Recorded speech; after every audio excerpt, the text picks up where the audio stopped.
Democracy Now!, democracynow.org, The War and Peace Report. I'm Amy Goodman. We are broadcasting from Los Angeles. John Bolton, the former U.S. ambassador to the United Nations, escaped a citizen's arrest Wednesday night as he addressed an audience gathered at the Hay Festival in Wales. Security guards blocked the path of columnist and activist George Monbiot, who tried to make the arrest as Bolton left the stage. Monbiot planned the action because he says Bolton's a war criminal for his role in helping to initiate the invasion of Iraq in 2003 while he served as U.S. Undersecretary of State for Arms Control. George Monbiot joins us now on the phone from England. He's a widely read columnist for The Guardian of London and the author of numerous books. His latest is Bring on the Apocalypse, Collected Writing. Actually, he joins us now from Wales. Welcome to Democracy Now!, George Monbiot. Thanks very much, Amy. Thank you. Tell us exactly what happened. Well, I made my intention clear to perform a citizen's arrest of John Bolton. I wrote a charge sheet detailing exactly the role that he had played in launching a war of aggression in violation of international treaties, which is a clear violation of the Nuremberg principles. And I took a dossier of evidence down to the local police station. I asked them to act on it, but when they failed to arrest Mr. Bolton, I tried to arrest him myself, and I tried to get up onto the stage as he was leaving it. And I called out, John Robert Bolton, I am arresting you for the charge of aggression, the crime of aggression as defined by the Nuremberg principles. But I was caught by two very large security guards and pulled out of the venue very quickly. How does a citizen's arrest work? Well, under an Act of Parliament here, the Serious Organised Police and Crime Act, a citizen has the right to arrest anyone that they suspect to be guilty of a crime who would otherwise get away from the scene or escape without being arrested, and to hand that person over to the police. Now, there is a proviso which says that if you can only act in this way if the police are unable to act to arrest this person. In this particular case, the police were able to act and had chosen not to do so.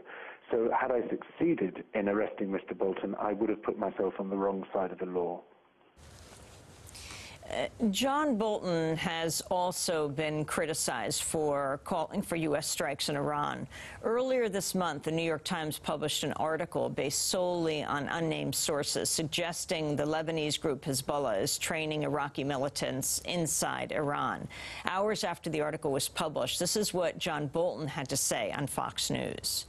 I think this is a case where the use of military force against a training camp or to show the Iranians we're simply not going to tolerate this is really the most prudent thing to do. And then the ball would be in Iran's court to draw the appropriate lesson to stop harming our troops.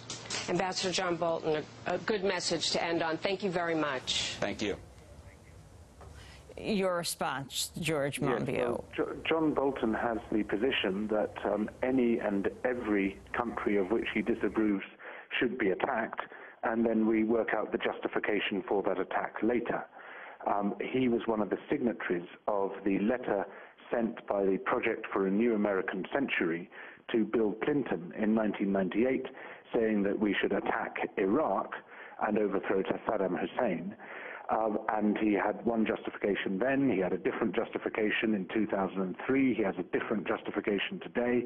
It's very clear that with Bolton, as with Bush, as with Cheney, as with Rumsfeld, the urge to go to war came first and the justification came second.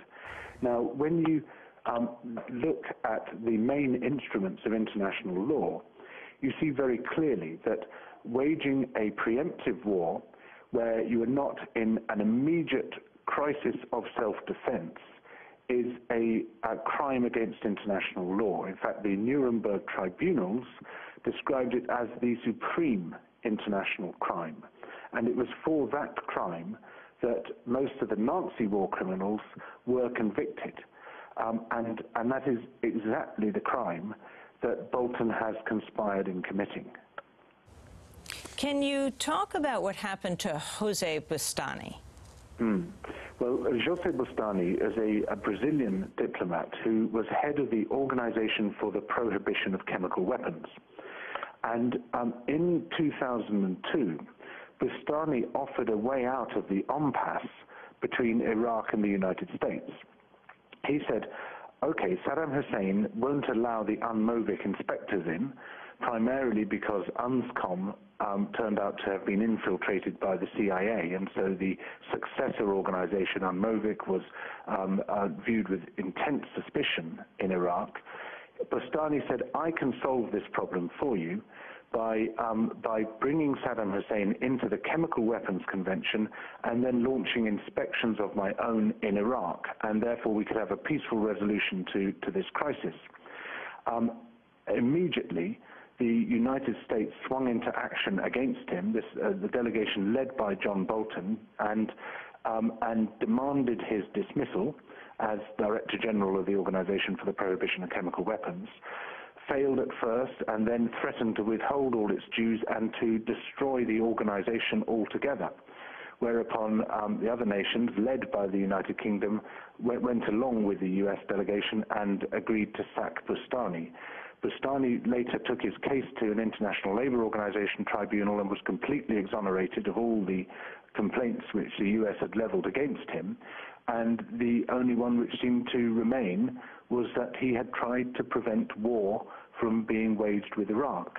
And so far from seeking a negotiated settlement to the issue of the alleged weapons of mass destruction in Iraq, John Bolton ensured that anyone, Bustani's attempt to ensure there was a negotiated settlement was, in Bolton's word, tanked.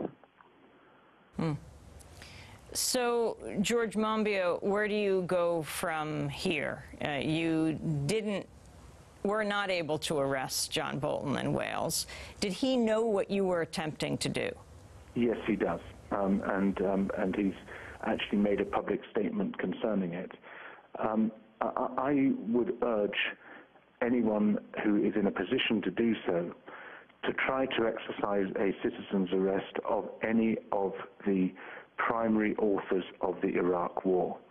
And I'm talking about Bush. That makes it very, very difficult, but there's a higher chance, obviously, when he ceases to be president.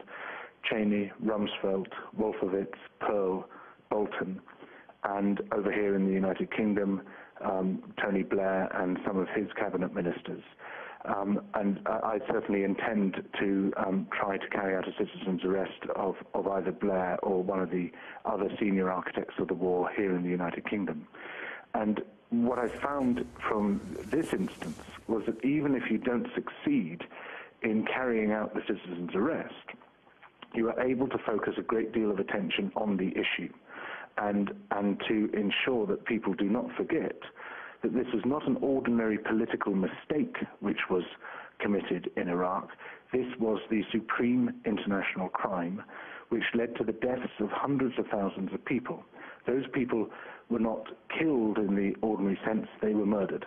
And they were murdered by the authors of that war, who are the greatest mass murderers of the 21st century so far.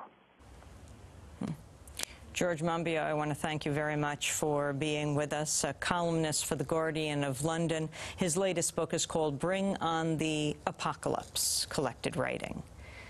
This is Democracy Now!, democracynow.org, The War and Peace Report. I am in Los Angeles.